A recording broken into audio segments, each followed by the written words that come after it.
I want to recognise the two key organisations backing this gathering, Innovate Australia and Regional Development Australia. Innovate Australia is an independent organisation which encourages, assists and promotes innovation in the country through consulting, think tanks and summits like this one today. I understand that its aim is to be an independent conduit for viable ideas, and this is achieved through collaborating with a range of stakeholders on forward-thinking projects.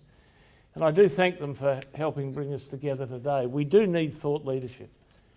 And in particular in this state, we need it too, because when thoughts are devised for where Australia ought to be going, this is not necessarily the focal point of it. So the fact that you're here with the sorts of ideas that we're going to talk about today is a critical contribution to this community. And I also want to recognise the event's hosts, Regional Development Australia Perth, established in 2012 to focus on the growth and development of the Perth region. And they too collaborate with groups across the community to provide strategic responses to economic, environmental and social issues in our region. I think that that organisation grew out of area consultative committees that used to exist years ago as we were trying to drive employment and jobs in this state. So that it has survived so long is a bit of a testimony to how effectively they've been. And secondly, I want to identify the significance of your discussion here today on the production of advanced materials in WA, particularly the prospect of, among other things, lithium-ion battery manufacturing here. We excavate critical minerals for other people's manufacturing activities. We are a global powerhouse in mining and energy. I used to say that when I was ambassador to the United States. I'd surprise our American hosts and then prove it to them that we are an energy superpower. Governor Kim Beazley, how are you today? Oh, very good to be with you. Thank you. Kim, what are your thoughts about innovation and Innovation Australia? Look, what we're talking about here is a report that's going to be launched called Lithium Valley, in which a unique West Australian opportunity has arisen, whereby we have every single mineral that is necessary to go into the creation of a lithium-ion battery in all the various manifestations of it, and no other part on the globe has that. So this is a test of Western Australia. Can we do it? Or are we simply going to feed other people doing it? It's as simple as that. Australia is climbing the ranks at the moment from 23 to first, hopefully in the next maybe near future. What are your thoughts the drivers are going to be for Australia to climb those ranks? Well, the driver is going to be how you handle the policy attributes around the extraction of the various minerals and the processing of them here.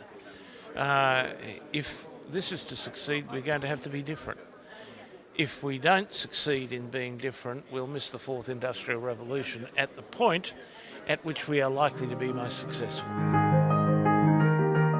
For a moment that you're of an investing age and you have a bit of money and you have a bit of business acumen and you've maybe even got a rudimentary understanding of geology, and it's 1885. And a fellow by the name of Charles Hall has just discovered gold in the Kimberley and created a gold rush in Western Australia. How lucky would you feel to have been in the right place at the right age at the right time in that gold rush? And so for the next 25 years or so, until 1919, you watch carefully from the sidelines this developing gold industry and gold investing opportunity. And then by 1988, it must be all over. They must have found all the good stuff. That's why you've been sitting on the sidelines for this entire time. But no, plutonic was discovered in 1988 with another 16 million ounces of gold. The problem for you is that you're now 103 and you're most likely in a nursing home. The kids have sucked up all your money and you've missed the opportunity. If you did happen to break a few age records and you lived into the 2000s, you would have been around to see the Tropicana mine discover another 4 million ounces of gold. And then by 2013, another 7 million ounces popped up with Gold Road's recent discovery.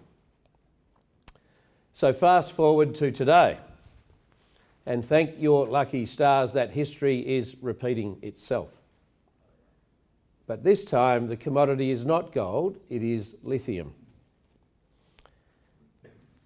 And unlike the imaginary you that sat on the sidelines until you were 103, this time you are truly in the right place at the right time and you really know about it. How are you today, Matt? I'm very well, thank you. Excellent. You were one of the speakers at the Innovation Summit today. Can you tell us a little bit about what you shared? Look, I guess I really spoke about what I consider to be, potentially a century-long business opportunity for lots of different people and organisations, but in particular for the state of Western Australia, and that is lithium. We're so well endowed with lithium. We have some of the largest lithium mines in the world already discovered and getting into production, some of which are already in production. And that really does represent an opportunity for Western Australia in particular. Is lithium mining the new gold rush for WA? Oh, look, it certainly is in my view. At the moment, electric vehicles are nice to have, but in time, governments are going to make you have them. And electric vehicles need lithium to function properly. And Western Australia just happens to be in the box seat globally because of the massive lithium deposits we have. The Mount Holland deposit, Kidman Resources is truly massive. Wodgina deposit, the Pilgangora deposit. Greenbushes, of course, is arguably the classiest lithium deposit in the globe.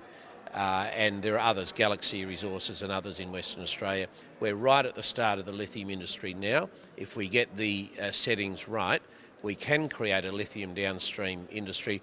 So by that I mean we can build battery chemical plants. We can produce our own lithium carbonate, our own lithium hydroxide.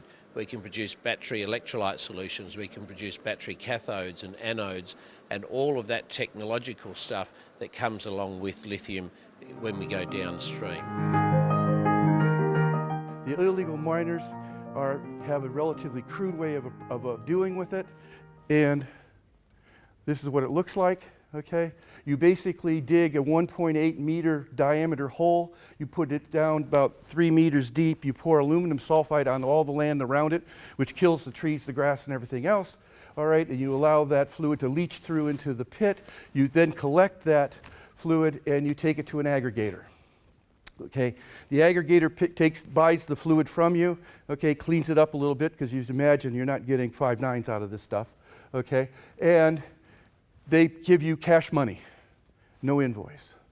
It goes further down the line, getting processed in this fashion, cash money, no invoice, until it gets to somebody who has a license and a permit to process the rare earth. I'm here with Professor Dan Packey from Curtin Uni. How are you today? I'm fine, thank you.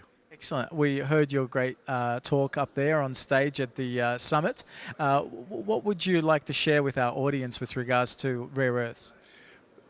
Australia is in a unique spot in the world with regards to rare earths. They've got one of the world's best universities in Curtin University that deals with metallurgy and chemical processing.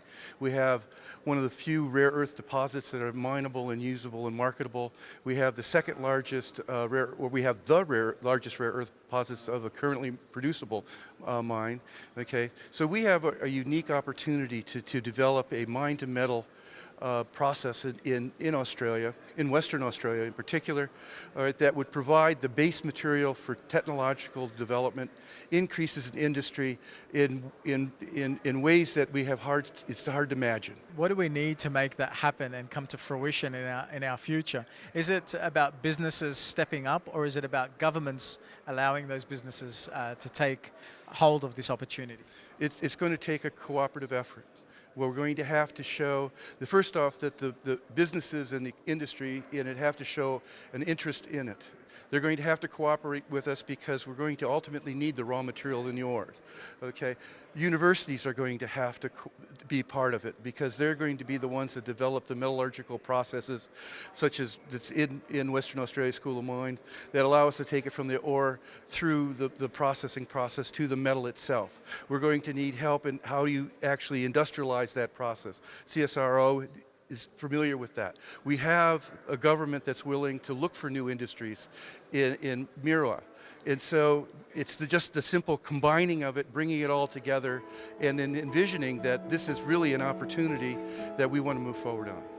Excellent. Professor Dan, thank you so much for your time. Thank you very much.